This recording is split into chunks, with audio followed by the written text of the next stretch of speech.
आगे चालू होगा एकदम सीधा आगे।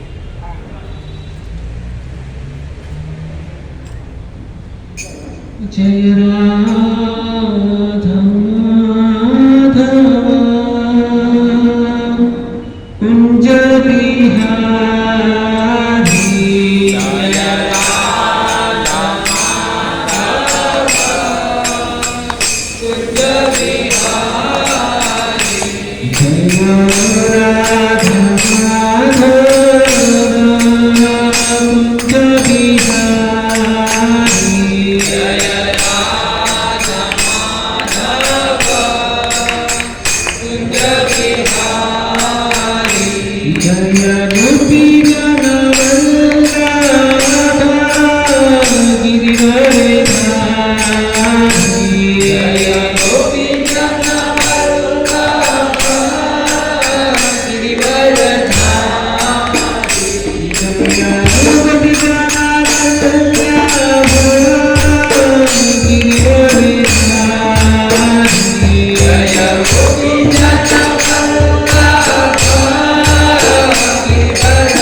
यमुना तीरा वनचारी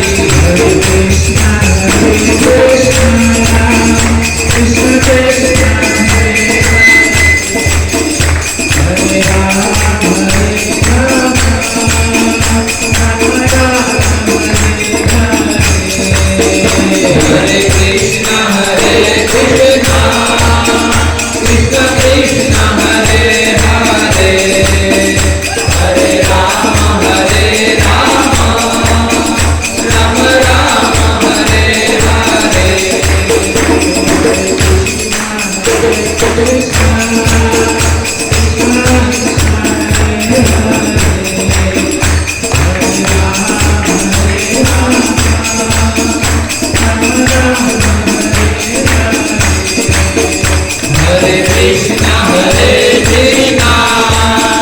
कृष्ण कृष्ण हरे हरे राम हरे कृष्णा कृष्ण कृष्ण हरे हरे हरे राम राम राम हरे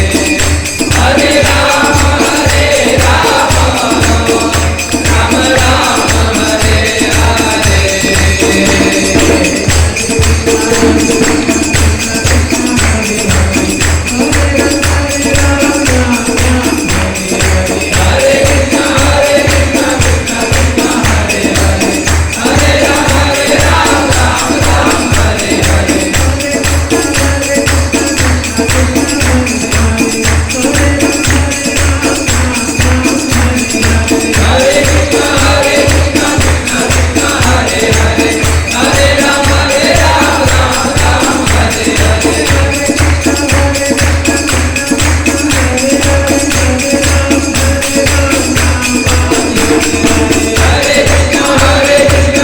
कृष्ण हरे हरे हरे राम राम राम हरे हरे कृष्ण कृष्ण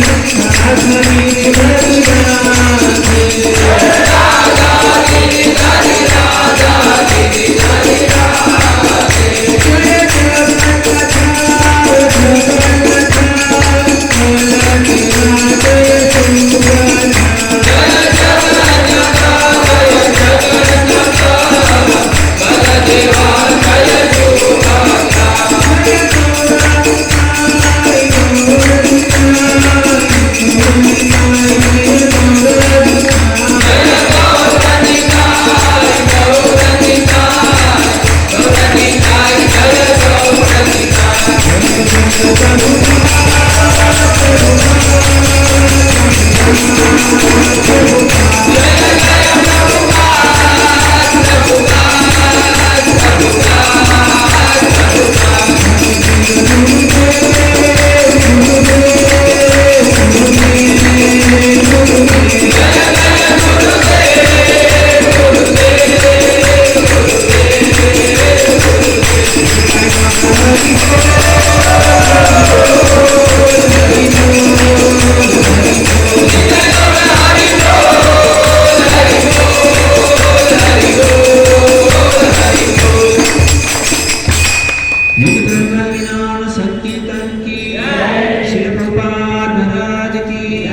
भक्ति सिद्धांत सरस्वती गोस्वामी महाराज की, और किशोरदास बाबा जी महाराज की, भक्ति विनोद ठाकुर की, जगन्नाथ दास बाबा जी महाराज की, श्री रूप सनातन भट्ट रघुनाथ श्री जीव गोपाल भट्टदास रघुनाथ चंद्र गोस्वामी गुरुगण की, नामाचार्य श्री हरिदास ठाकुर की, श्री श्री राधा गिरधारी भगवान की, जगन्नाथ बल्लभ सुभद्रा महारानी की, निताय गौर प्रेमानंदे।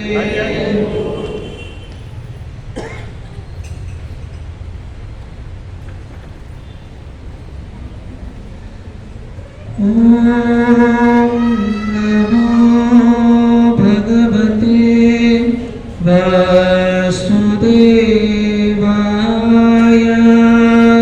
ओम नमो भगवते वासुदेवाय। ओम नमो भगवते वासुदेवाय। ओम नमो भगवते वासुदेवाय। ओम नमो भगवते वासुदेवाय। ओम नमो भगवते वासुदेवाय। ओम अज्ञानतिमिरान्धस्य ज्ञानाञ्जनशलाकया चक्षुरुन्मीलितं येन तस्मै श्रीगुरुवे नमः। श्रीचैतन्यमनोभीष्टं स्थापितं येन भूतले स्वयं रूपं ददामह्यं ददाति स्वपदान्तिकं। वन्देऽहं श्रीगुरु श्रीयुक्तकमलं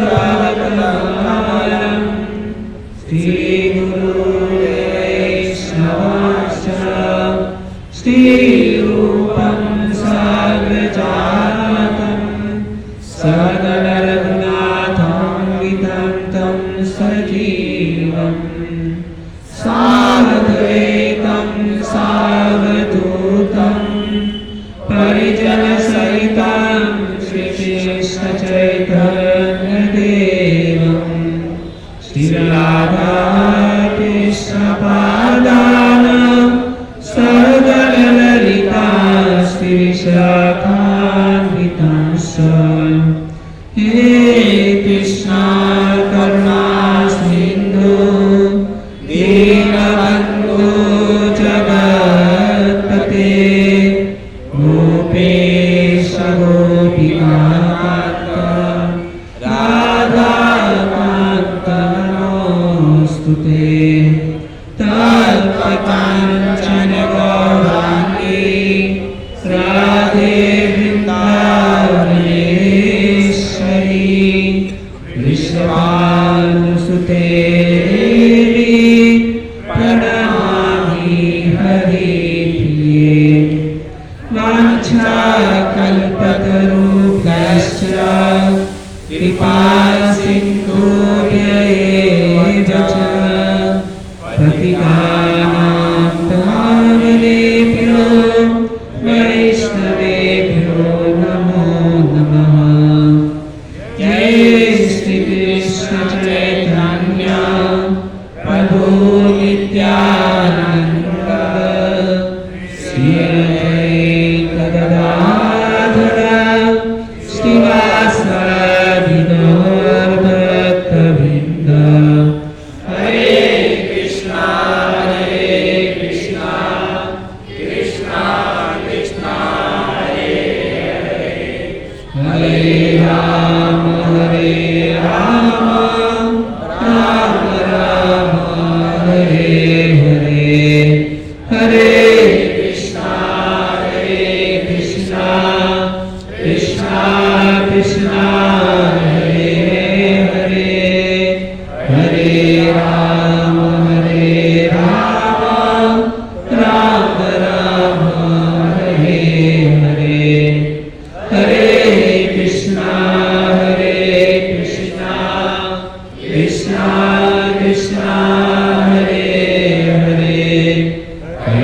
राम राम राम हरे हरे। करारविन्दे न पदारविन्दम् मुखारविन्दे विनिवेशयन्तम् वटस्य पत्रस्य कुटेशयानम् बालं मुकुन्द मनसा स्मरामि। श्रीकृष्ण राधा हरे गोकुलेश गोपाल गोवर्धननाथ विष्णु जीवेऽपि वस्त्वा ऋग्वेददेवा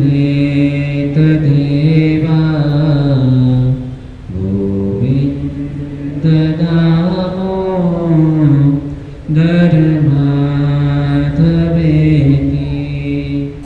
गोविन्द दामोदरमाधवेति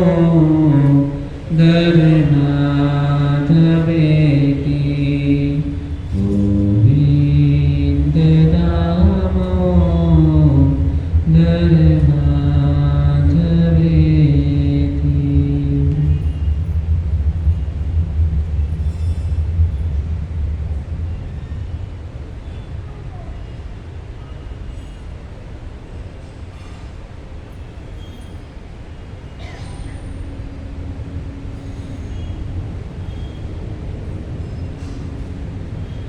हरे कृष्ण। यहाँ पर उपस्थित अंतर्राष्ट्रीय कृष्ण भावनामृत संघ की ओर से पधारे हुए सभी भक्तजनों का हार्दिक स्वागत करता है। बाहर बहुत बारिश भी है और आप सब लोग अपना कीमती समय निकाल करके यहाँ पर भारी मात्रा में उपस्थित हों। तो वास्तविक में यह जो उत्कंठा है वह दिखा रही है कि हमको वास्तविक में भगवान की कथा और भगवान में प्रेम है। देखिए भक्तों, आप सभी भक्तों को कोटि कोटि वंदन और वंदन के साथ साथ में बहुत बहुत धन्यवाद कि आप इतना उत्साह से यहाँ पर आते हो। और यहाँ पर ये जो विषय है बहुत ही महत्वपूर्ण विषय है जो हम भगवद गीता सेमिनार हम जो चालू किए हैं। तो पिछले हफ्ते में हम लोगों ने कुंडलिक की कथा सुनी आषाढ़ी एकादशी के दिन के ऊपर। तो आज हम वापस पुनः हमारा जो टॉपिक हम लोग ने जो स्टॉप किया था उन्हीं को हम वापस कंटिन्यू करेंगे।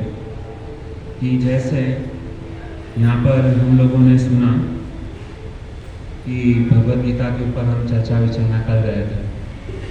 यहाँ पर कितने लोग ऐसे हैं कि यह सेमिनार रेगुलर अटेंड कर रहे हैं? हाथ ऊपर कीजिए। काफ़ी लोग हैं। तो आज हम थोड़ा रिकैप करेंगे।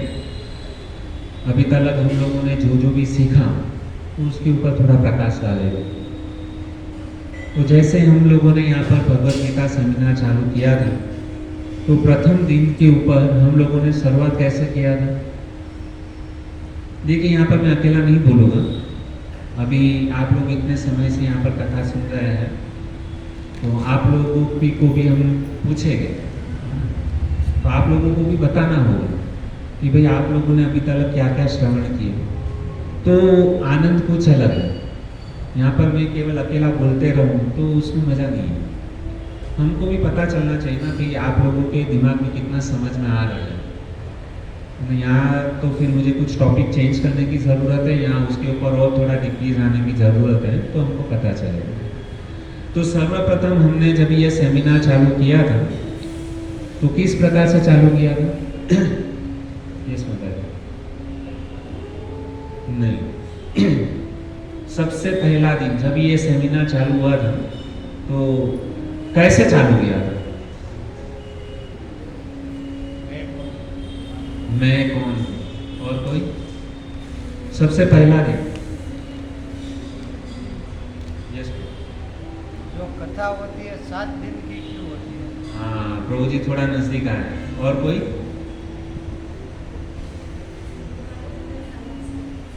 नहीं। देखिए यहाँ पे ये जो भगवत गीता सेमिनार जब ये चालू किया था तो हम लोगों ने सबसे पहले सक्सेस, उसके ऊपर हम लोग ने चर्चा किया था। सक्सेस यानी सफलता।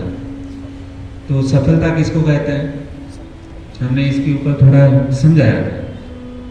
सफलता किसको कहेगी? पूर्ण रूप से है। हाँ, पूर्ण रूप से है। पूर्ण रूप से, लेकिन क्या? नाल हाँ? नाल सफलता किसको कहेंगे?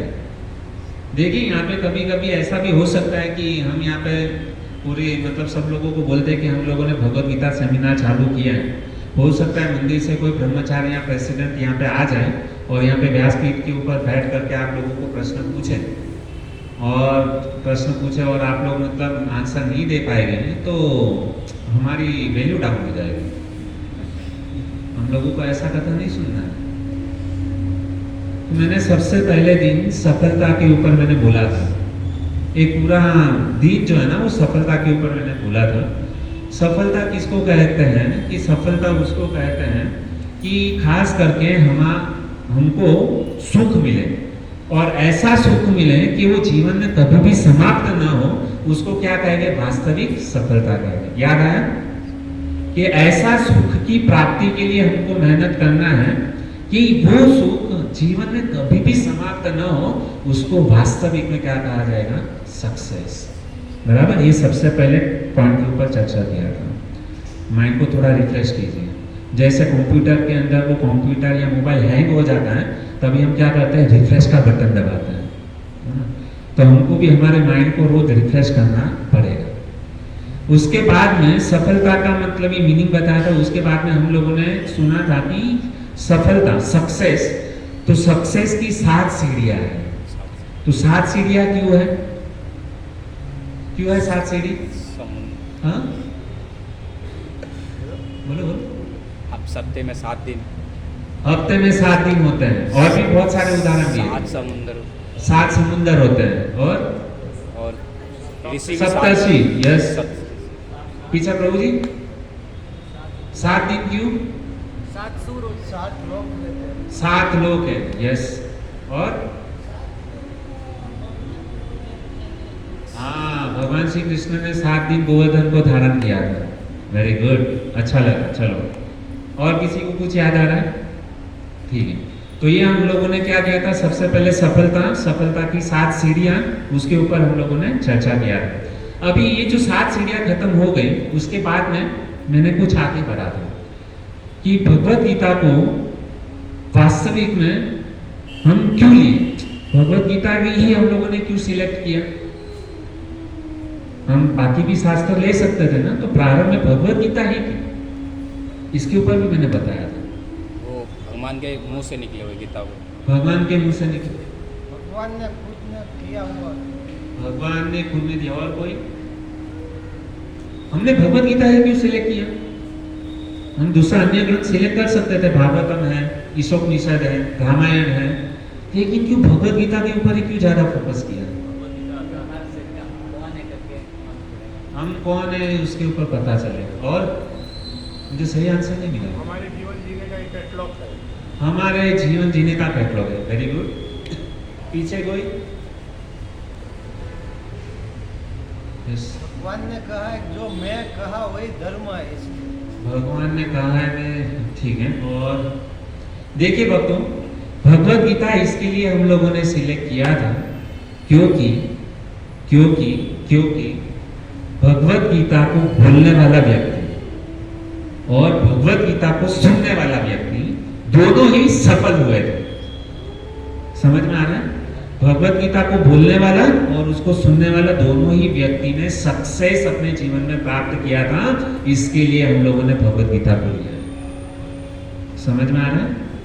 और किन किन लोगों ने भगवत गीता को पढ़कर सफलता हासिल की, कुछ एग्जाम्पल मैंने दिए थे। स्वामी विवेकानंद का एग्जाम्पल दिया था। अमेरिका के राष्ट्रपति अमेरिका के राष्ट्रपति अमेरिका के राष्ट्रपति बाल गंगाधर तिलक हाँ, बाल गंगाधर तिलक और महात्मा गांधी और हाँ, वो तो बताया पहले। और कौन से एग्जाम्पल दिए थे जिन लोगों ने भगवत गीता को अपने जीवन में प्राप्त करके पढ़ करके जीवन की टॉप सक्सेस हो गए। एक साइंटिस्ट भी थे, वो बम बनाए थे। यस, और श्रील प्रभुपाद। यस, तो देखिए कि अभी तक दुनिया के अंदर जितने लोग सफलता की परम सीमा के ऊपर प्राप्त हुए हैं, सफलता की टोच के ऊपर हैं, उन लोगों ने किसका आधार लिया है?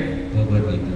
तो उसमें से संत ज्ञानेश्वर, एकनाथ, स्वामी विवेकानंद, महात्मा गांधी, संत तुकाराम, है ना, अमेरिका के राष्ट्रपति, जितने भी लोग दुनिया के अंदर सफल हुए हैं, इन सभी लोगों ने किसका सहारा लिया है? भगवत गीता का सहारा लिया है। इसके लिए हम भी हमारे जीवन में सफल होना चाहते हैं, इसके लिए हम लोग ने क्या आधार रखा है? भगवत गीता जो है बेस है। समझ में आए? तो यहां तक हम लोगों ने डे 1 पहला दिन हम लोगों ने इतना हम लोगों ने सीखा था, ठीक है। अभी हम लोगों ने दूसरा दिन चालू किया था। तो दूसरा दिन जब भी प्रारंभ किया तभी कौन सा प्रश्न पूछा था?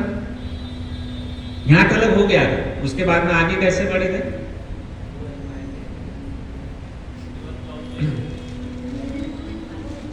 मैंने प्रश्न पूछा था,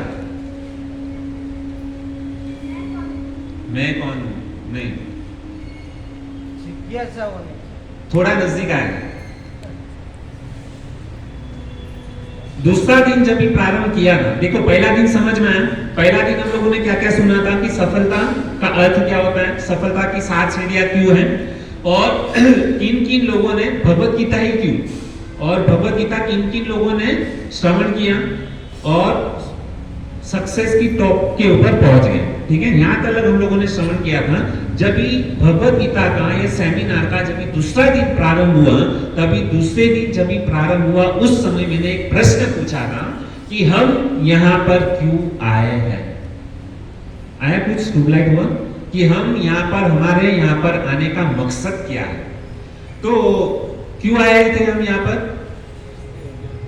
सत्य जानने। यस, हम लोग यहाँ पर क्यों आए हैं? सत्य को जानने के लिए। उसके बाद में दूसरा प्रश्न पूछा। दूसरा प्रश्न क्या पूछा था? नजदीकी है, प्रभु जी ने जो आंसर बताया ना सत्य को जानने के लिए, उसके बाद में मैंने तुरंत इसके ही रिलेटेड प्रश्न पूछा था। मैं कौन हूं यहाँ पे आए? सत्य को जान कर नहीं। उसके बाद में मैंने प्रश्न पूछा था, सत्य कड़वा होता है या मीठा होता है? समझ में आया? पूछा था ना ये प्रश्न, और सभी लोगों ने क्या उत्तर दिया था? सत्य हमेशा कड़वा होता है। सत्य कड़वा होता है या मीठा? मीठा। कैसे? सत्य के विजय होती है। सत्य मीठा कैसे होता है? अब किसी आदमी को बुखार लगाए, हाँ, बुखार लगाया उसको, थोड़ा नजदीक है लेकिन प्रभु जी एक्सप्लेन नहीं कर पा रहे हैं। सत्य देखो बराबर है, सत्य अभी तक हम लोगों ने सुना कि सत्य हमेशा कड़वा होता है, लेकिन मैं कहता हूँ सत्य कभी कड़वा नहीं होता। यदि सत्य कड़वा होता तो भगवान भी कड़वे होते, लेकिन भगवान कड़वे है क्या? नहीं, भगवान क्या है? मीठे है ना। और सत्य, इसके भगवान क्या है? सत्य है। भगवान सत्य है कि असत्य? सत्य। भगवान सत्य है, इसके लिए भगवान क्या है? मीठा है, बराबर। तो सत्य भी क्या है? हमेशा मीठा ही होगा, बराबर। लेकिन हमको सत्य कड़वा लग रहा है, क्यों? जैसे प्रभु जी बोल रहे हैं, क्योंकि हम बीमार हैं। बीमार आदमी को कितना भी 56 भोग दिया जाए तो उसको क्या लगेगा? कड़वा ही लगेगा, क्योंकि वह व्यक्ति खुद बीमार है। इसके लिए प्रॉब्लम क्या है? भगवान तो सत्य है, भगवान मीठे है, लेकिन प्रॉब्लम हमारे अंदर है। इसके लिए सत्य हमको क्या लगता है? कड़वा लगता है, क्योंकि हम क्या है? बीमार। ठीक है, यहाँ तक पहुंचे थे। अभी उसके आगे मैंने कौन सा प्रश्न पूछा था? सत्य प्रत्यक्ष प्रमाण प्रत्यक्ष सत्य के बाद में मैंने आगे बढ़ा था। उसके बाद में मैंने बोला था कि दुख का कारण क्या है ना? दुख का कारण क्या है? ये सेकंड डे की बात चल रही है।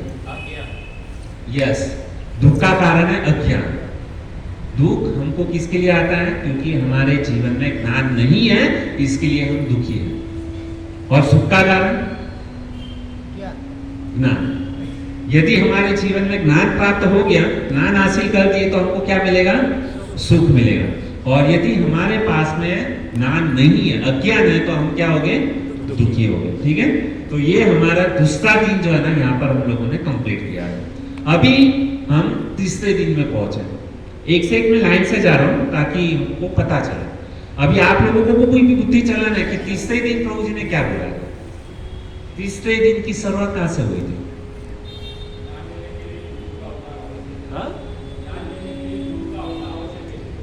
यस, स्नान लेने के लिए ग्रुप नहीं। अभी आप बहुत आगे चले गए। अभी तो तीसरा दिन है, ये तो बहुत पीछे है। गीता महात्म्य नहीं। उसके बाद में मैंने तीसरे दिन में वापस मैंने एक प्रश्न पूछा था कि हम यहाँ पर आए, बराबर? तो हम लोगों ने सबको मैसेज दिया था कि आप लोग यहाँ पर आओ, लेकिन सब लोग यहाँ पर नहीं आ पाए। कुछ ही लोग यहाँ पर आए थे। तो हम में और उनमें क्या तफावत है? हमने जो आप लोगों को बताया था कि यहाँ पे मतलब क्या है, भगवत गीता सेमिनार हो रहा है, वही चीज दूसरे लोगों को भी बताया था जो यहाँ पर नहीं है। तो हमारे और उसमें फर्क क्या है? हाँ, जिज्ञासा। ठीक है, जिज्ञासा के कारण हम क्या है, यहाँ पर बैठे हैं। अभी उसके बाद में जिज्ञासा कौन कर सकता है?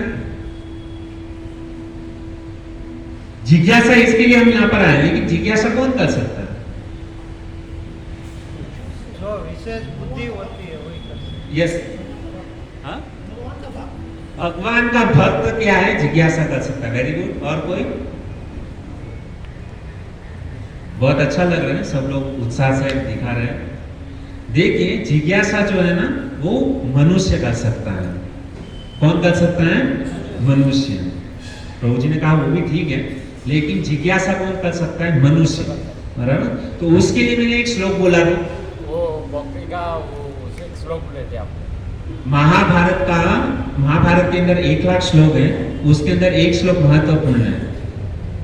स्टार्टिंग तो कीजिए कोई। यस, आहार निद्रा भय मैथुनम च सामान्य एतत् पशुभे नराणाम धर्म ही एक अधिक विशेषो धर्म विहीन पशुभे नराणाम। ठीक है, तो हमारे और पशु के बीच में क्या है?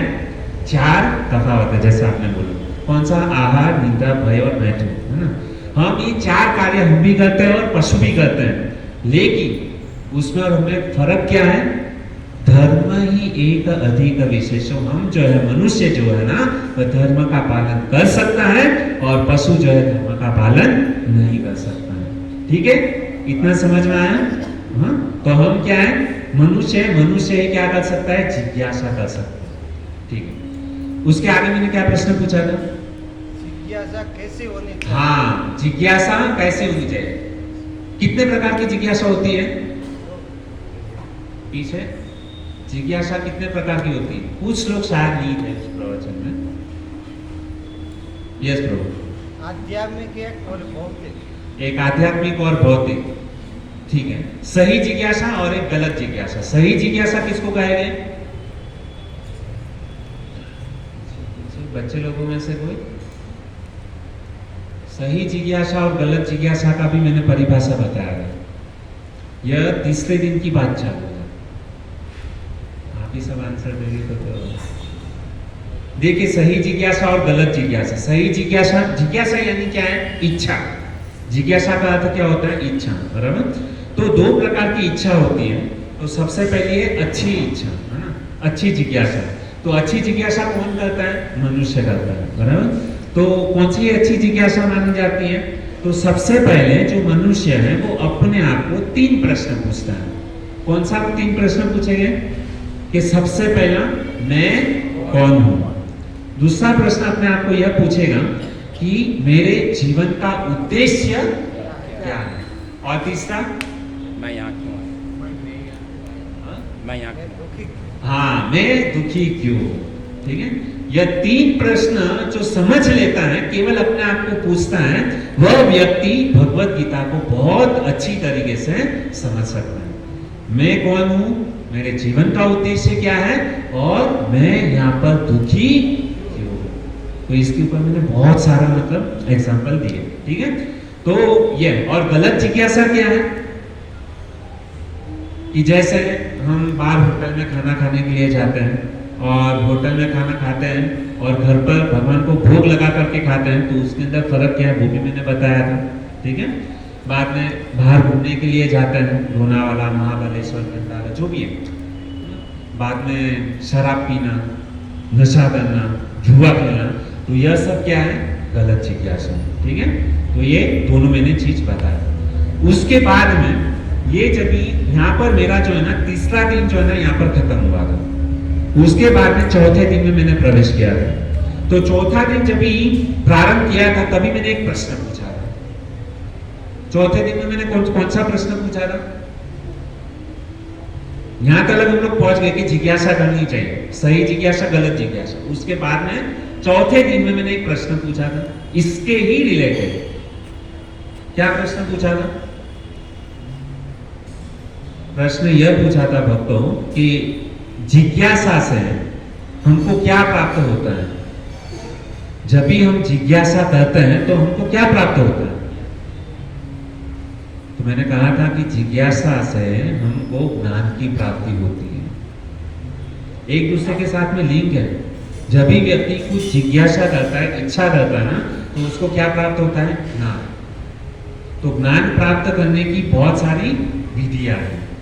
अभी ज्ञान जैसे प्राप्त करते हैं ना, तो ज्ञान प्राप्त करने के 2 तरीके हैं।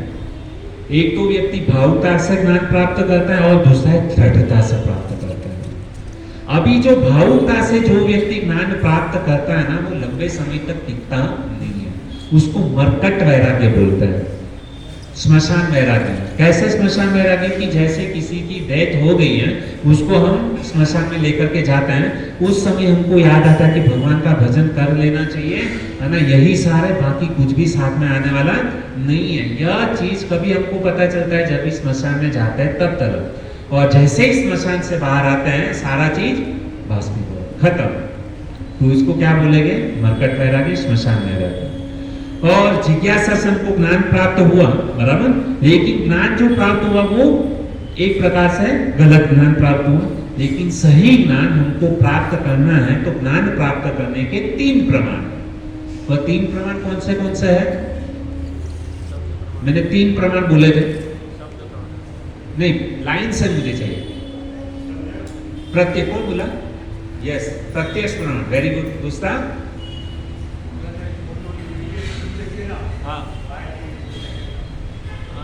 सेकंड नहीं, वो थर्ड है। सेकंड, एक तो प्रत्यक्ष प्रमाण, यस, अनुमान प्रमाण। दूसरा कौन सा है? अनुमान प्रमाण। और तीसरा जो है ना शब्द प्रमाण, जो प्रभु जी ने बोला है ना, शब्द प्रमाण। प्रत्यक्ष प्रमाण से हम कैसे ज्ञान प्राप्त कर सकते हैं? हमारी इंद्रियों से जो भी कुछ ज्ञान प्राप्त करते हैं उसको क्या बोला जाता है? प्रत्यक्ष प्रमाण। और प्रत्यक्ष प्रमाण जो है ना पूर्ण नहीं है। दूसरा ज्ञान प्राप्त करने की विधि है अनुमान प्रमाण। हम जैसे अनुमान लगाते हैं कि जो सूरज है, चंद्रमा जो है ना, वो कितना है? थाली जितना छोटा है। लेकिन वास्तविक में चंद्रमा थाली जितना है? नहीं, चंद्रमा वास्तविक में बहुत बड़ा है, लेकिन पृथ्वी से दूर होने के कारण हमको कैसा दिखता है? थाली जैसा दिखता है। वह हम अनुमान लगाते हैं, तो अनुमान प्रमाण से हम क्या कर सकते हैं? ज्ञान को प्राप्त कर सकते हैं।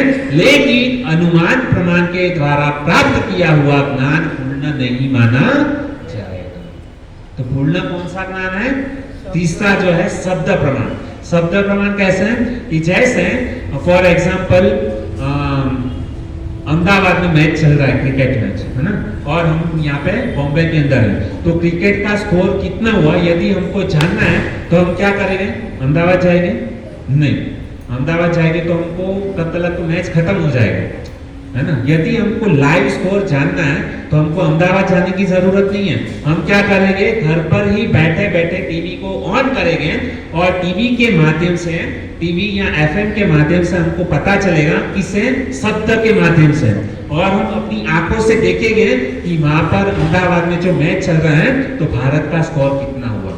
तो हम शब्द के माध्यम से हम क्या कर सकते हैं, ज्ञान को प्राप्त कर सकते हैं, और शब्द प्रमाण के द्वारा प्राप्त किया हुआ ज्ञान जो है ना वास्तविक में सही ज्ञान है। ठीक है, इतना समझ में आया। हाँ, तो ज्ञान इस प्रकार से हमको क्या करना चाहिए, प्राप्त करना चाहिए। उसके ऊपर मैंने बहुत सारे उदाहरण दिए। अभी यहाँ पर मेरा चौथा दिन जो है ना वो खत्म हुआ था। उसके बाद में हम पहुंचे थे 5वें दिन में। तो 5वें दिन में हम जब भी पहुंचे थे तभी मैंने शब्द प्रमाण के ऊपर विस्तृत रूप से थोड़ा उसके ऊपर डेफिनेशन दिया और बताया था कि शब्द प्रमाण के द्वारा जो ज्ञान प्राप्त किया है वह 100% क्या है, सही। अभी शब्द प्रमाण से हम किस प्रकार से ज्ञान प्राप्त कर सकते हैं, शब्द प्रमाण से कैसे ज्ञान प्राप्त कर सकते हैं। यह शब्द जो है ना वह क्या है, वास्तविक में भगवत गीता के अंदर हम जो भी ज्ञान प्राप्त करते हैं वो शब्द के रूप में हम इसको पढ़ते हैं, सुनते हैं, बराबर। तो हम क्या कर सकते हैं कि वेदों के द्वारा हम क्या कर सकते हैं, ज्ञान को प्राप्त कर सकते हैं। तो मैंने वेदों के बारे में आप लोगों को बताया था। वेद क्या है, वेदों साक्षात भगवत प्रणीतम। वेद किसके, वेद की रचना किसने की है, साक्षात भगवान ने की है, बराबर। अभी यह जो वेद जो है, कितने प्रकार के वेद हैं, 4 वेद। कौन से अथर्ववेद, यजुर्वेद, सामवेद, अथर्ववेद, यजुर्वेद, सामवेद और ऋग्वेद। ठीक है, तो ये 4 प्रकार के वेद हैं। अभी हमारे पास में मैंने बताया था कि वेद जो है ना हमारे पास में 100% थे, लेकिन कुछ ऐसी घटना घटी थी। क्या घटना घटी थी, हाँ, मुगल लोग जब भी हमारे भारत देश में आक्रमण किए थे तभी उन्होंने क्या किया था, हमारे सारे शास्त्र को क्या किया था, जला दिया था, है ना। और वो जो शास्त्र जो जलाए गए तो वो जो खाना जो पकाते थे तो ईंधन के रूप में वो क्या था, हमारे वेद जो थे ना वो ईंधन के रूप में उन्होंने इस्तेमाल किया था। और उसमें सारे के सारे शास्त्र जो है ना वेद जल गए। और हमारे पास में आज जो वेद अवेलेबल है केवल 6% वेद जो है ना हमारे पास में अवेलेबल है। 94% वेद को क्या किया, जलाया। लेकिन ये जो 6% वेद हमारे पास में अवेलेबल है, हमारा पूरा जीवन भी हम यदि बिता देना तो भी हम ये 6% वेद जो है ना पढ़ नहीं पाएंगे। तो हमारे पास उपाय क्या बचा, सारे शास्त्रों का निचोड़। मैंने क्या बताया था, हाँ, भगवत गीता जो है ना ये पूरे सारे शास्त्रों का क्या है, निचोड़ है। तो ये इसके ऊपर हम लोगों ने क्या किया था, चर्चा किया था। तो यहाँ पर हमारा 5वां दिन जो है ना वो खत्म हुआ। उसके बाद में हम 6ठे दिन में पहुंचे थे। तो 6ठे दिन में मैंने क्या बताया था, यहाँ तक तो पता चल गया कि पूरे शास्त्र उपनिषद है ना बहुत सारे हमारे शास्त्र, लेकिन उसका सारा सार क्या है, भगवत गीता। तो भगवत गीता, बराबर। तो बाद में जब भी मैंने 6ठा दिन चालू किया था तभी क्या बताया, गुरु परंपरा नहीं, अभी तक गुरु के ऊपर नहीं पहुंचे। कुछ याद आ रहा है, 2 गधा, कुछ मैंने स्टोरी बताया था, कथा बताया था, गधा याद है, लेकिन क्या गधा है वो पता नहीं। कथा सुनाया, बोला वो कौन है, तो बोला लास्ट में बताया कि वो गधा 2 गधा बोला। एक तो कथा बोलने वाला और दूसरा सुनने वाला। तो देखिए 6ठे दिन के अंदर मैंने बताया था कि गीता महात्म्य। अब तक हम लोगों ने समझ लिया कि पूरे शास्त्र वेद ईशोपनिषद वो सबका सार क्या है, भगवत गीता। वो श्लोक बोला था ना कुछ, सर्वोपनिषदो गावो दोक्ता गोपाल नंदन पार्थो वत्स सुधीर भोक्ता दुग्धम गीतामृतम महत्। और इसके ऊपर मैंने वो स्टोरी बोला था 2 गधा, है ना। सर्वोपनिषदो गावो, ये गीता महात्म्य जो है ना उसकी कथा जो है ना मैंने कभी बताई थी, 6ठे दिन में मैंने बताया था कि 6ठे दिन में क्या हुआ था कि भगवत गीता का महात्म्य और उसके ऊपर बहुत सारा श्लोक मैंने आप लोगों को बताया था। तो ये 6ठे दिन कि भगवत गीता ही क्यों मतलब महत्वपूर्ण है, ठीक है। ताकि हमारा रुचि भगवत गीता में लगे। तो हमारा 6 दिन यहाँ तक खत्म हो गया था। उसके बाद में हम लोग 7वें दिन में पहुंचे थे, और जब ये 7वें दिन में पहुंचे थे तभी हमको पता चल गया कि भगवत गीता ही क्या है, सार है। तो अभी प्रश्न ये उठा कि चलो भगवत गीता जाते हैं मार्केट में खरीदने के लिए, लेकिन जब भी मार्केट के अंदर भगवत गीता खरीदने के लिए गए तो वहां पे क्या हुआ, बहुत सारी भगवत गीता वहां पर हम लोग को दिखाई दी। अभी इतनी सारी भगवत गीता, कौन सी भगवत गीता पढ़े, तो इसके ऊपर हम लोग ने चर्चा किया था। तो फाइनल हम लोगों का सारांश 7वें दिन में है ना, जो सक्सेस की जो 7 सीढ़ी है ना, तो उसमें हम लोग ने 7वें दिन में यह जाना था कि प्रभुपाद महाराज ने जो भगवत गीता दी है, इस्कॉन वाली जो Bhagavad Gita as it is, Bhagavad Gita यथार्थ रूप वही पढ़नी चाहिए। और उसका बहुत सारा एग्जाम्पल आपको दिया था, क्योंकि हमारे प्रभुपाद महाराज जो भगवत गीता को कौन लिख सकता है, कौन समझ सकता है, केवल एक भक्त जो होता है ना, वही वास्तविक में भगवत गीता को समझ सकता है और उसको लिख सकता है। उसके ऊपर मैंने एग्जाम्पल दिया था, कोई व्यक्ति मंदिर में जाता है तो मंदिर में बहुत सारे लोग जाते हैं, आर्किटेक्ट जाता है ना, डॉक्टर भी जाता है, और शिल्पकला भी जाता है, तो अलग अलग लोग, भिखारी भी जाता है, तो सब लोग मंदिर गए है ना, लेकिन मंदिर की वास्तविक में वैल्यू कौन समझ पाया, कि जो भक्त जो है ना मंदिर में गया, वही व्यक्ति मंदिर की वैल्यू समझ पाया। उसी प्रकार से भगवत गीता को भी कौन समझ सकता है, कि जो भगवान का शुद्ध भक्त है वही व्यक्ति भगवत गीता को समझ सकता है। तो तभी हम लोगों ने सारांश निकाला था कि प्रभुपाद महाराज की जो भगवत गीता है वह क्या है, सर्वश्रेष्ठ है। क्यों श्रेष्ठ है, क्योंकि पूरे विश्व भर में सबसे ज्यादा यदि भगवत गीता का प्रचार होता है तो हमारे इस्कॉन की भगवत गीता का प्रचार होता है। सबसे ज्यादा वितरण भगवत गीता होती है, तो ऐसी 30 भगवत गीता जो है वो ये हम लोग सेल करते हैं। क्यों, उसका प्रमाण भी यह है कि जब दिल्ली के अंदर सबसे बड़ी भगवत गीता का जब ओपनिंग हुआ तो हमारे देश के प्रधानमंत्री नरेंद्र मोदी साहब ने यही भगवत गीता जो है ना, उसको बड़ी, सबसे बड़ी भगवत गीता का ओपनिंग उन्होंने अपने हाथों से किया था। इसके लिए यह प्रूफ हुआ था कि भगवत गीता जो है ना वो एज इट इज क्या है, एकदम टॉप लेवल पे। अब यहाँ तक हम लोगों को समझ में आ गया, ये 7वें दिन पे हुआ था, बराबर। अभी हम लोग पहुंचे थे 8वें दिन में। तो 8वें दिन में क्या हुआ था, चलो सबके पास में प्रभुपाद महाराज की भगवत गीता आ गई, हमारे घर पे सबके पास में है, लेकिन ज्ञान हो गया नहीं, लेकिन इसको समझने के लिए क्या चाहिए, गुरु की आवश्यकता होती है, बराबर। तो हम लोग ने 8वें दिन पे हम लोगों ने कहां पर पहुंचे थे, गुरु, कि इस भगवत गीता को हम कैसे समझ सकते हैं, गुरु के द्वारा। और कितने प्रकार के गुरु होते हैं, एक तो सही गुरु, दूसरा है ढोंगी गुरु, गलत गुरु। तो इसके ऊपर मैंने परिभाषा बताया था कि कौन सही गुरु है और कौन गलत गुरु है। तो इसके ऊपर बहुत, मतलब इसके ऊपर करीबन 2-3 जो है ना बुधवार हम लोग ने इसके ऊपर चर्चा विचारना किया। तो करीबन हम लोगों का अभी तक 10 या 11 सेमिनार इसके ऊपर हो गए, ठीक है। तो हम लोग यहाँ तक पहुंचे थे कि इस भगवत गीता को समझने के लिए हमको गुरु की आवश्यकता होती है, और हमको कौन से गुरु चाहिए, सही गुरु। सही गुरु किसे कहते हैं, गुरु की योग्यता, गुरु की कितनी योग्यता है, 6 की 5, हाँ 6 की 5। अभी तक ये भी कंफ्यूजन है, छठी भी हम लोग को एक्स्ट्रा डालनी पड़ेगी। 5 बोलिए, कौन सी खुद को भगवान नहीं मानना चाहिए, वेरी गुड, नहीं वो लाइन से मुझे चाहिए। दूसरी, राम कृष्ण और विष्णु का भक्त होना चाहिए। तीसरा, यस, गुरु जो भी बोलते हैं अपने जीवन में उसका क्या होना चाहिए, पालन करता होना चाहिए। चौथी,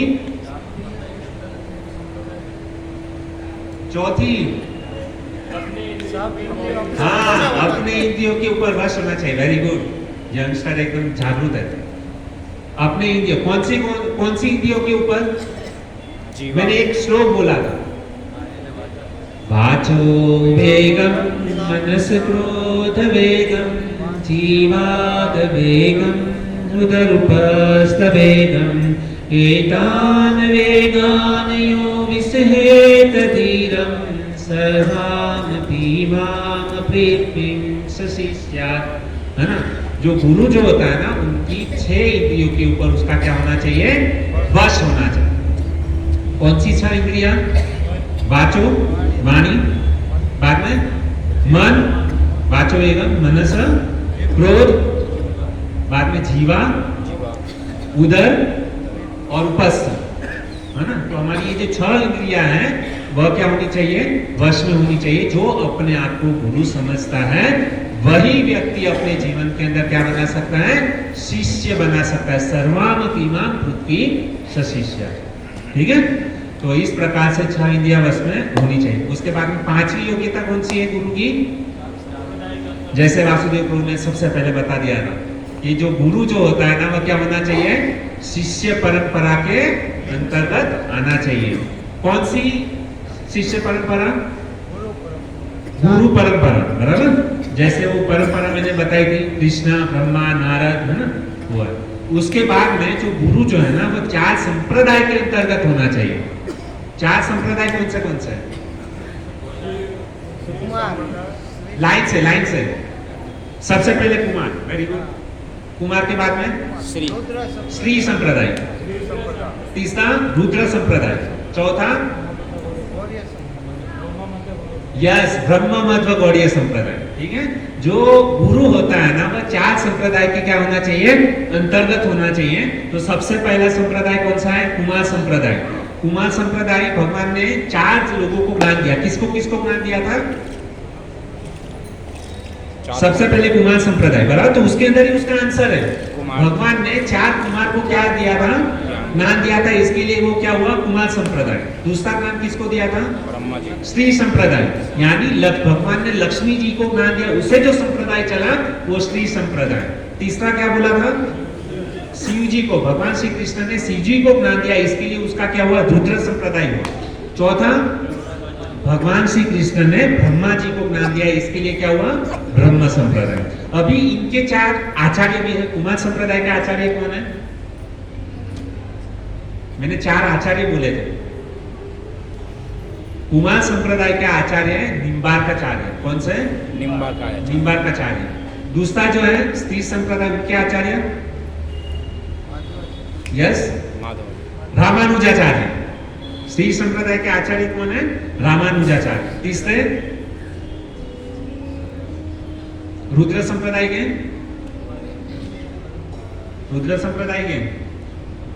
यस ब्रो विष्णु स्वामी, है ना। चौथा कौन सा है? ब्रह्म संप्रदाय। ब्रह्म संप्रदाय के आचार्य कौन है? मध्वाचार्य, है ना। इसके लिए हम जो है ना गौड़ीय वैष्णव है, बराबर। तो गौड़ीय ब्रह्म मध्व संप्रदाय के अंतर्गत हम लोग आते हैं। तो इस प्रकार से ये जो 4 संप्रदाय के अंतर्गत जो भी है, उनसे हम क्या कर सकते हैं? शिक्षा दीक्षा प्राप्त कर सकते हैं। तो ये वास्तविक में 3 हम लोग ने संप्रदाय के बारे में जाना, लेकिन ये जो 3 संप्रदाय है ना, तो उसमें से हम ज्ञान प्राप्त करना बहुत मुश्किल है, क्योंकि प्राय ये तीनों संप्रदाय लुप्त हो गए। या तो है भी, तो हमारे लिए वह संभव नहीं, क्योंकि उनका प्रचार प्रसार भारतवर्ष में या दुनिया भर में किधर भी नहीं है। तो इसके लिए अंतिम संप्रदाय यदि हमारे पास में बचा है, और कौन सा संप्रदाय है? ब्रह्म मध्व गौड़ीय संप्रदाय, जिसके अंतर्गत जो इस्कॉन जो है ना, उसके अंतर्गत आता है। इसके लिए हमको ब्रह्म मध्व संप्रदाय के अंतर्गत यदि ज्ञान प्राप्त करेंगे, तो हम सही ज्ञान क्या कर सकते हैं? प्राप्त कर सकते हैं। ठीक है, तो यहाँ तक हमारा क्या हुआ था? सेमिनार खत्म हुआ था। और यह है गुरु शिष्य परंपरा। गुरु के टॉपिक जो है ना, हम लोगों ने यहाँ पर खत्म किया था। अब हम थोड़ा सा, हो सकता है आपका समय ज्यादा ले सकते हैं, तो थोड़ा धैर्य बनाए रखें, क्योंकि अभी हम जो डिस्कशन करने वाले हैं वो बहुत ही महत्वपूर्ण टॉपिक के ऊपर हम डिस्कस करेंगे। क्योंकि अभी जो है हम लोगों ने गुरु की योग्यता ये होनी चाहिए, वो होना चाहिए गुरु के अंदर। गुरु को बहुत हम लोगों ने क्या किया? परीक्षण किया। अभी बारी आती है किसकी? शिष्य की, है ना। शिष्य के अंदर भी लायकात होनी चाहिए ना, कि वास्तविक में हम गुरु को टेस्ट कर रहे हैं, गुरु की परीक्षा कर रहे हैं, लेकिन शिष्य भी कैसा होना चाहिए? उसकी भी कुछ योग्यता भगवद गीता के अंदर बताई गई है। शिष्य कैसा होना चाहिए? तो भगवत गीता के चौथे अध्याय के 32 नंबर श्लोक के अंदर 32 नहीं 34 नंबर के श्लोक के अंदर भगवत गीता 4.34 के अंदर भगवान श्री कृष्ण शिष्य की योग्यता बताते हैं। क्या बताते हैं? तद्वितीय प्रणिपातेन परिप्रश्नेन सेवया उपदेक्ष्यन्ति ते ज्ञानं नानिनं तत्त्वदर्शिभिः। भगवत गीता चौथे अध्याय के 34 नंबर श्लोक के अंदर भगवान श्री कृष्ण अर्जुन को बताते हैं कि शिष्य के अंदर कौन सी योग्यता होनी चाहिए। तो सबसे पहले उन्होंने बताया तद्वितीय प्रणिपातेन परिप्रश्नेन सेवया। जो शिष्य होता है ना उसके अंदर 3 लायकात होनी चाहिए। तो 3 लायकात कौन सी होनी चाहिए? तो सबसे पहला जो शिष्य होता है उसके अंदर जिज्ञासा होनी चाहिए। क्या होनी चाहिए? जिज्ञासा, कि मैं कौन हूं, मेरे जीवन का लक्ष्य क्या है ना, और मैं यहाँ पर दुखी क्यों हूं। यह जिज्ञासा जो है ना शिष्य के अंदर होनी चाहिए, तभी शिष्य ज्ञान प्राप्त कर सकता है, अन्यथा नहीं। यह पहली तद्वितीय है ना। बाद में प्रणिपातेन का अर्थ होता है कि जो शिष्य जो होता है ना उसके अंदर क्या होनी चाहिए?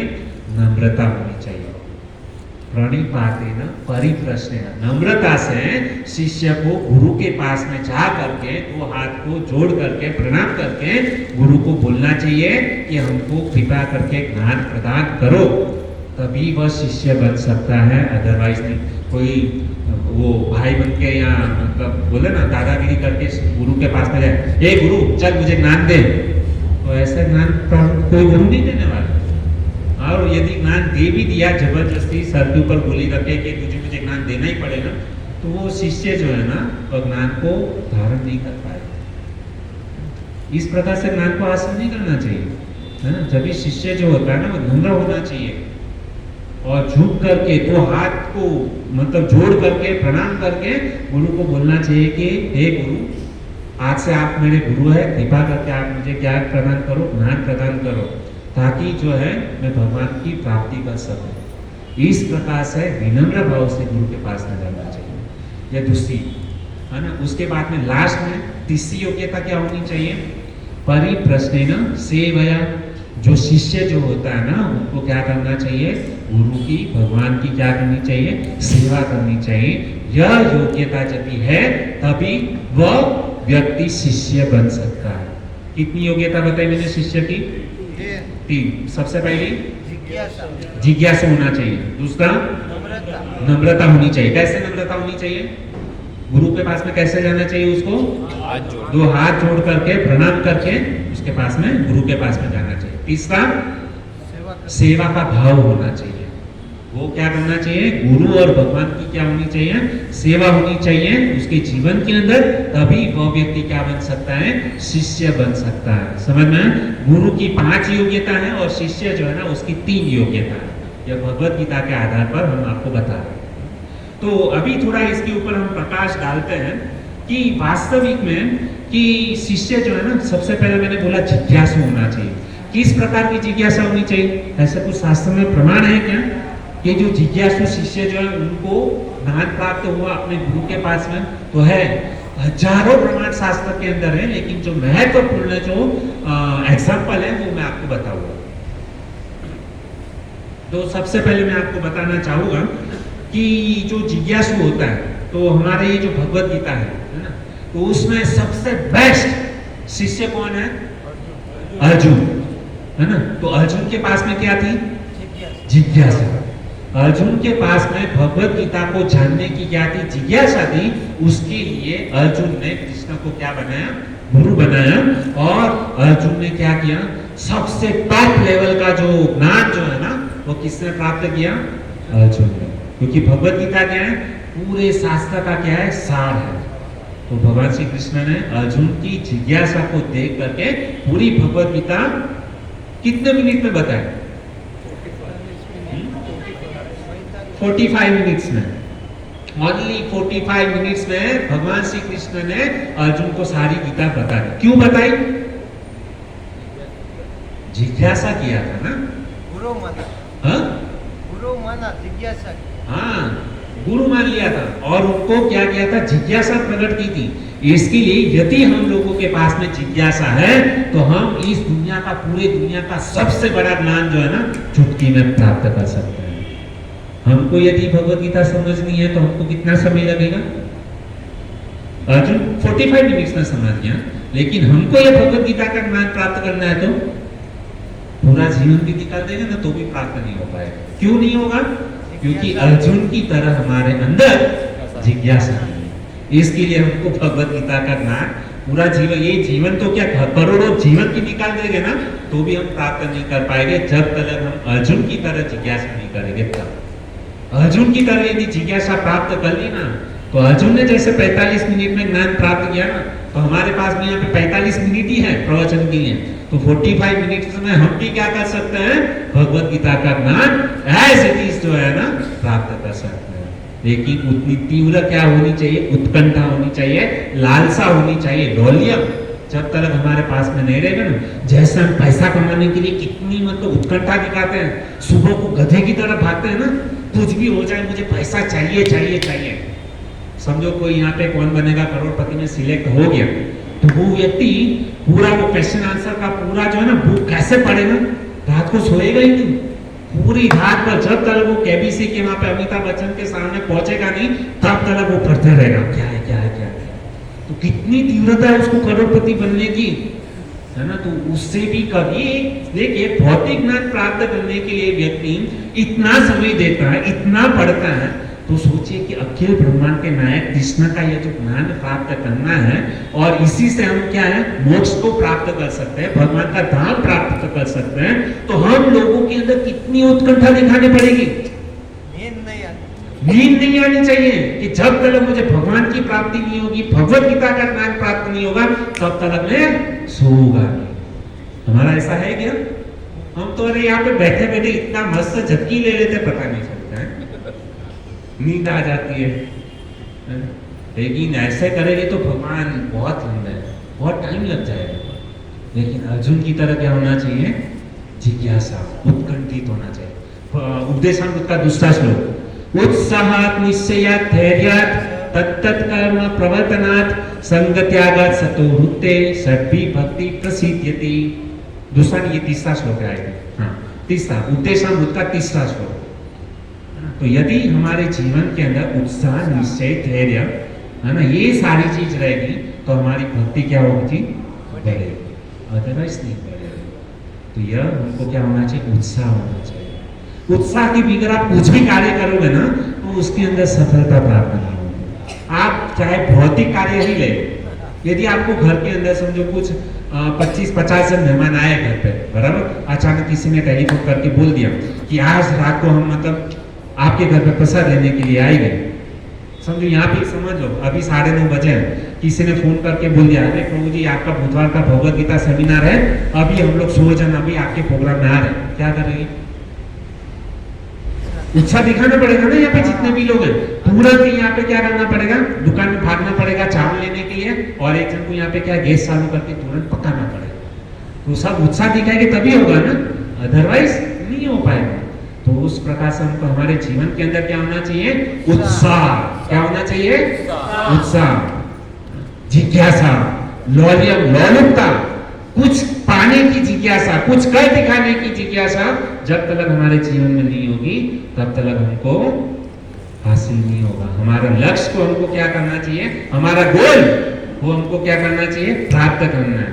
जैसे फुटबॉल का मैच होता है ना, तो फुटबॉल के मैच में वो बॉल को किधर वहां पे सामने वाले की पास में पहुंचाने के लिए कितना मेहनत करते हैं।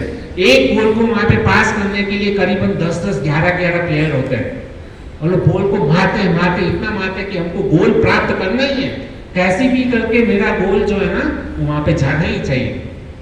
उसी प्रकार से हमको भी क्या करना है? हमारे गोल को सबसे पहले सेट करो माइंड के अंदर कि हम लोग को 45 मिनट्स नहीं, कम से कम 1 साल के अंदर तो हम लोग क्या करेंगे? पूरी भगवत गीता को समझने का प्रयास करेंगे। 1 साल मतलब 45 मिनट्स नहीं, कम से कम 1 साल के अंदर पूरी भगवत गीता को हम क्या करेंगे? हमारे दिमाग के अंदर फिट करेंगे। इतनी क्या होनी चाहिए? लालसा, यह है जिज्ञासा।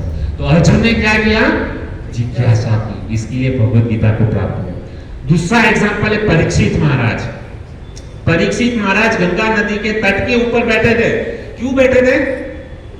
उनको श्राप मिला था कि 7 दिन के बाद में तक्षक नाग के द्वारा तुम्हारी क्या होने वाली है? मृत्यु होने वाली है। तो उसके जीवन में आग लगी थी परीक्षित महाराज के, मेरे पास में केवल 7 दिन है, 7 दिन के बाद में मेरी मृत्यु होने वाली है, मैं मरणासन अवस्था में हूं। तो जो व्यक्ति मरणासन अवस्था में होता है तो उसको अपने जीवन में क्या करना चाहिए? तो परीक्षित महाराज उनको सिखा रहे हैं, जिसको पता चल गया। देखो परीक्षित महाराज के जीवन में 7 दिन फिक्स थे कि 7 दिन के बाद ही उसकी मृत्यु होने वाली है। हमारे जीवन का पता है क्या? कल क्या होने वाला है हमको पता नहीं है ना? रात को सोए, सुबह को जगेगी कि नहीं, आंख खुलेगी कि नहीं, हमारे जीवन का पता नहीं है। लेकिन फिर भी हम बिंदास घूम रहे हैं जीवन के अंदर। लेकिन परीक्षित महाराज को पता चला जैसे ही कि 7 दिन के बाद में मेरी मृत्यु है, मृत्यु की तैयारी तुरंत ही उन्होंने कर ली। कैसे तैयारी की? परीक्षित महाराज सिखा रहे कि जो व्यक्ति मृत्यु के नजदीक है उसको क्या करना चाहिए? गंगा नदी के तट के ऊपर जाकर के श्रीमद् भागवतम का क्या करना चाहिए? श्रवण करना चाहिए गुरु के मुखारविंद से। तो परीक्षित महाराज ने सुखदेव गोस्वामी को क्या किया? अपना गुरु बनाया और सुखदेव गोस्वामी के मुखारविंद से 7 दिन 7 रात तक बिना खाए बिना सोए एक बूंद जल का जो है ना, एक बूंद भी उन्होंने अपने मुंह के अंदर नहीं डाला था। इस प्रकार से उन्होंने क्या किया था? श्रीमद् भागवतम को क्या किया? श्रवण। तब जाकर के भगवान जो है ना तक्षक नाग आए ना, उसके पहले तो सीधा भगवान के धाम में चले गए।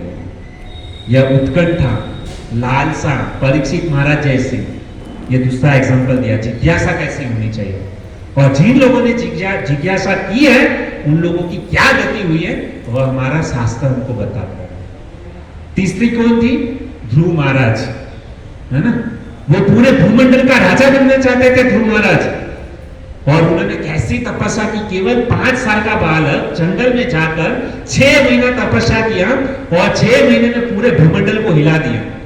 ये पूरे भूमंडल को नहीं, पूरे ब्रह्मांड को उसने क्या किया था? हिला दिया था। 5 साल के बालक ने सांस जब भी रोका ना तो ब्रह्मलोक हिल गया। वहां पे स्वर्ग आदि, वहां पे क्या है? हवा का चलना बंद हो गया। देवता लोगों को भगवान के पास में जाना पड़ा कि तुम जल्दी से जल्दी वो जो बालक तपस्या करता है उसके पास में जाओ वरना हम लोग मर जाएंगे। देवता लोग को भगवान के पास में जाना पड़ा और भगवान जो है ना ध्रुव महाराज की तपस्या को देख करके प्रसन्न हुए और उन्होंने बोला, मांग ध्रुव तुझे क्या चाहिए? और उस समय ध्रुव ने कहा कि मैं आया था तो कांच के टुकड़े के लिए, लेकिन मुझे क्या मिल गया? डायमंड, कोहिनूर मिल गया। यदि जिसके पास में कोहिनूर मिल जाएगा तो कांच के टुकड़े को क्या देखेगा भी नहीं उसको। अभी हे भगवान आप साक्षात मेरे सामने प्रकट हो तो अभी मेरी सारी कामना खत्म हो गई, मुझे कुछ भी नहीं चाहिए। लेकिन भगवान जो थे ना उन्होंने सोचा कि ये ध्रुव है, ध्रुव को कहा कि यदि तू नहीं मांगेगा ना तो संसार में आने वाले लोग जो है ना मेरे ऊपर क्या करेंगे? निंदा करेंगे और मुझे बोलेंगे, कोसेंगे कि ध्रुव महाराज ने इतनी 6 महीना तक तपस्या की। ध्रुव को तो बुद्धि नहीं थी लेकिन भगवान जो है उसको भी दिमाग नहीं चला कि मुझे उसको कुछ देना चाहिए। तो आने वाले भविष्य में लोग ये सोचेंगे कि भगवान ने कुछ नहीं दिया, मेरी निंदा करेंगे। उससे अच्छा है तू मांग, और तू नहीं मांग रहा है फिर भी मैं तुझे देना चाहता हूं। उन्होंने क्या किया? पूरे भूमंडल का जो है ना वो राजा ही क्या बना दिया? ध्रुव को बना दिया। और कितने 1000 साल तक उन्होंने ये यहाँ पर ये क्या 36,000 साल की समथिंग, उससे ज्यादा कुछ यहाँ पर उन्होंने क्या किया? राज्य किया। और वो जब भी मृत्यु आया ना तो मृत्यु के ऊपर पांव रख करके वह क्या किया? भगवान के धाम में गए। ये ध्रुव महाराज की क्या जिज्ञासा। ऐसी जिज्ञासा जब भी 5 साल का बालक यदि जिज्ञासा कर सकता है, भगवान को प्रसन्न कर सकता है, हम क्यों नहीं कर सकते? क्यों नहीं कर सकते? क्योंकि हमारे पास में ध्रुव महाराज जैसी जिज्ञासा है। बहुत सारे उदाहरण शास्त्र के अंदर है। उसके बाद में बताते हैं रामायण के अंदर भरद्वाज जो है ना उन्होंने जिज्ञासा की रामायण सुनने की। याज्ञवल्क्य जी से उन्होंने क्या किया? पूरी रामायण सुनी जिज्ञासा के। तो ये शिष्य की पहली योग्यता क्या होनी चाहिए कि शिष्य जो होता है ना वह क्या होना चाहिए? जिज्ञासु होना चाहिए। ठीक है, तो यहाँ पर आज के दिन में इतना ही। कि जिज्ञासु, बाकी की तो जो योग्यता है, नम्रता किस प्रकार से होनी चाहिए और दूसरा सेवा का भाव क्या होना चाहिए शिष्य का, वह आने वाले दिनों के अंदर हम क्या करेंगे उसके ऊपर श्रवण करेंगे। आज के लिए इतना। हरे कृष्णा। और बहुत बहुत धन्यवाद आप सभी भक्तों का कि इतना उत्साहपूर्वक आप सब लोग आए। और जाने अनजाने में मेरे से बोलने में कुछ त्रुटि हो गई हो तो आपका सेवक समझ करके, दास समझ करके हमारी गलती को क्या करें, क्षमा करें। हरे कृष्ण।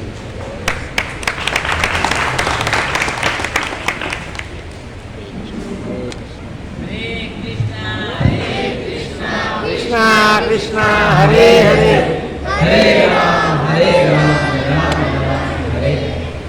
तो बहुत ही सुंदर प्रकार से प्रभु जी ने जो बीच में रथ यात्रा के कारण थोड़ा गैप हो गया था भगवद गीता के सेमिनार के ऊपर, तो फिर से रिवीजन करा दिया। तो आप सब भक्तों से निवेदन है कि आप सब नोट और पेन लेके आइए, यहाँ पर लिखिए, तो आप घर पे जाके फिर उसे पढ़कर याद कर सकते हैं। नहीं तो क्या है, हम भूल जाएंगे, क्योंकि हमारे अंदर भी कुछ दोष होता है, हम भूलने की बीमारी होती है, इसलिए हम क्या है, भूल जाते हैं। इसलिए नोट और पेन लेके आना चाहिए सबको और लिखना चाहिए। तो बहुत ही सुंदर प्रकार से प्रभु जी ने बताया। और आज विशेष करके गुरु के बाद में शिष्य की योग्यता बताई है। तो शिष्य को क्या होना चाहिए, जिज्ञासु होना चाहिए और नम्रता होनी चाहिए और सेवा का भाव होना चाहिए। तो बहुत ही सुंदर प्रकार से अब सेवा का भाव होना चाहिए। तो सेवा करने के लिए हमको शुभ अवसर मिल रहा है। ये रविवार को यहाँ पे पैसा किसी का गिर गया है 1000 रुपया, जरा चेक कर लीजिएगा। ये अमित प्रभु जी ले लें। तो बहुत सुंदर हमारा सेवा करने का तो अवसर प्राप्त हो रहा है। इस रविवार को श्री श्री राधा गिरधारी मंदिर में मीरा रोड में हमारे ग्रुप की ही सेवा है, सब्जी कटिंग करने की, प्रसाद वितरण करने की, मतलब प्रसाद बनाने की और प्रसाद वितरण करने की, है ना। तो आप सब बस आइए, साथ में मिलकर हम क्या करेंगे, सब्जी कटिंग करेंगे और प्रसाद का वितरण करेंगे सब भक्तों को। वहाँ पर करीबन 700 से 800 करीबन भक्त आते हैं प्रति रविवार को मीरा रोड मंदिर में। तो क्या होता है, 3 महीने में एक बार सेवा होती है हमारे ग्रुप की। तो प्रभु जी वहाँ पर प्रवचन करेंगे 1 बजे से 2:30 बजे प्रवचन होगा। लेकिन वो प्रसाद उसके बाद महाप्रसाद होता है सबके लिए। जब जैसे वहाँ क्या यहाँ पर लेते हैं ना महाप्रसाद प्रवचन के बाद, वैसे वहाँ पर भी 700-800 भक्तों का प्रसाद होता है। तो प्रसाद बनाने की सेवा हम हमारे ग्रुप की है। तो आप सब भक्त आएंगे तो साथ में मिलकर सेवा करेंगे, बहुत अच्छी सेवा होगी। और वहाँ पर जो वरिष्ठ भक्त होंगे वो हम सबको देख के आशीर्वाद देंगे। कहने वहाँ जीवन कृष्ण प्रभु के ग्रुप के काफ़ी सारे भक्त आए हैं, बहुत सुंदर आशीर्वाद भी मिलेगा, भगवान का भी आशीर्वाद मिलेगा। और वहाँ पे श्री प्रभुपाद जी ने बहुत सुंदर भव्य मंदिर बनाया है, तो मंदिर का दर्शन करने जाना चाहिए। मंदिर में बहुत सुंदर विग्रह है, जैसे कि यहाँ पे जो राधा गिरधारी की छवि है ना, वहाँ पे यही भगवान वहाँ पर है। तो उनका दर्शन करने, उसके आशीर्वाद लेने के लिए हम सबको जाना चाहिए। तो आप सब भक्त रविवार के दिन सुबह 7 बजे आइए, 7 बजे ना आप 7:30 बजे आइए, लेकिन अवश्य आइए, साथ में मिलकर सेवा करेंगे, अपने जीवन को धन्य करेंगे। और आइए, प्रभु जी ने बहुत सुंदर आज शिष्य के बारे में बताया। तो प्रभु जी का महामंत्र से अभिवादन करते हैं।